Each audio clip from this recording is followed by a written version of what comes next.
Bagaimana nama Tuhan Yesus Kristus kita tersebar ke seluruh Yudea? Hanya satu hal saja. Tuhan Yesus Kristus sudah menguasai seni penyembuhan. Dia memiliki kemampuan untuk menyembuhkan penyakit. Tak peduli penyakit apapun, dia dapat menyembuhkannya. Maka, nama Kristus tersebar ke seluruh Yudea. Namun, orang-orang kala itu tidak menganggap Yesus sebagai Kristus. Mereka tidak menganggap Tuhan kita sebagai Kristus. Maksudnya, Tuhan. Mereka menganggap Yesus sebagai seorang nabi. Tetapi pada zaman itu orang-orang masih lebih menghormati para nabi.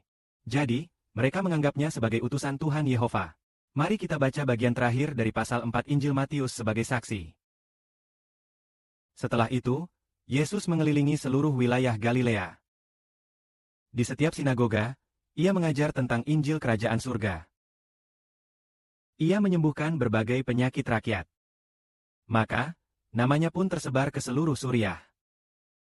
Orang-orang di sana membawa semua orang yang sakit, yaitu yang menderita berbagai penyakit, yang tersiksa oleh berbagai rasa sakit, yang kerasukan roh jahat, yang menderita epilepsi dan lumpuh, semua dihadirkan kepadanya. Dan ia menyembuhkan mereka semua. Maka, sekelompok besar orang dari Galilea, Dekabri, Yerusalem, Yudea dan juga orang-orang dari seberang sungai Yordan ikut mengikutinya. Itulah permulaan pemberitaan Injil Tuhan Kristus. Orang-orang tidak tahu bahwa ia adalah Tuhan, bukan? Pada awalnya, ia pun tidak mengatakan bahwa ia adalah Tuhan. Namun, ia mengerti bahwa ia adalah anak Allah. Anak Allah adalah Tuhan. Tetapi pada awalnya, ia hanya menyampaikan Injil tentang kerajaan Allah. Ia menyembuhkan berbagai macam penyakit. Tak peduli penyakit apapun, bahkan penyakit yang disebabkan oleh kerasukan roh jahat. Disembuhkan semuanya. Semua macam penyakit disembuhkan. Maka, namanya tersebar ke seluruh Yudea. Yerusalem, Yerusalem. Penduduk dari daerah itu menyebar ke sana. Semua orang hendak mengikuti Tuhan kita. Namun, mereka tidak tahu bahwa Yesus adalah Tuhan. Kemudian, suatu kali, Yohanes yang menderita perdarahan di penjara.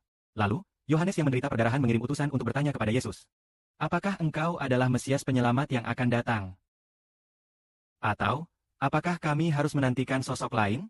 Apakah engkau benar-benar Kristus? Kita tahu bahwa Yohanes telah membuka jalan bagi Tuhan Kristus. Namun, ia tidak yakin apakah Yesus adalah anak Allah. Apakah dia Kristus? Tentu saja, karena Allah pernah berkata, engkau adalah anakku, aku sangat mengasihi Mu, aku berkenan terhadap Mu. Perkataan itulah yang telah didengar Yohanes. Tetapi setelah ia dipenjara, ia menjadi sedikit bingung. Tidak yakin apakah Yesus benar-benar anak Allah. Maka, Tuhan Yesus pun menjawab murid-murid Yohanes. Pergilah dan sampaikanlah kepada Yohanes yang menderita perdarahan apa yang telah kuperbuat. Orang buta dapat melihat, orang pincang dapat berjalan, orang tuli dapat mendengar, dan orang kusta disembuhkan. Bahkan orang mati dibangkitkan. Sampaikanlah semua perbuatan itu kepada mereka. Sampaikan, berbahagialah orang yang tidak tersandung karena aku. Artinya, berbahagialah orang yang tidak tersandung oleh aku. Yakni, berbahagialah mereka yang percaya kepadaku.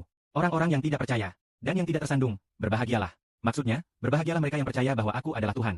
Berbahagialah mereka yang percaya bahwa aku adalah Kristus. Itulah maksudnya. Lalu, bagaimana cara percaya? Yaitu, orang buta dapat melihat, orang tuli dapat mendengar, atau orang kusta disembuhkan, dan orang mati dibangkitkan.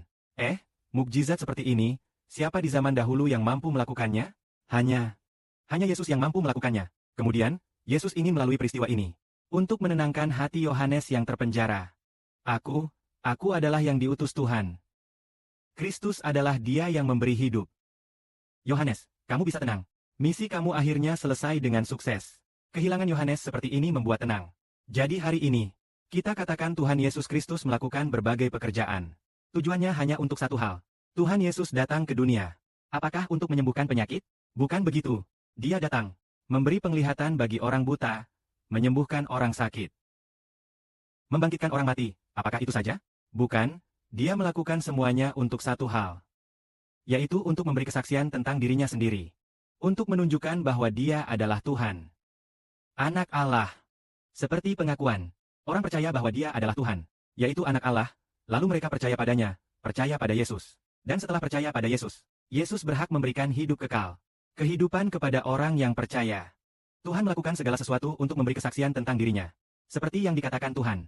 Tuhan berkata kepada Pontius Pilatus, aku datang ke dunia untuk memberi kesaksian tentang kebenaran. Semua yang dari kebenaran mendengarkan suaraku. Apa itu kebenaran? Itulah Yesus. Kemudian Tuhan Yesus memanggil para rasul. Memanggil apa? Untuk menjadi saksi bagi Yesus. Hari ini semua yang dipanggil adalah untuk memberi kesaksian tentang Yesus. Jadi keempat rasul atau saudara-saudaranya juga memberi kesaksian untuk Tuhan.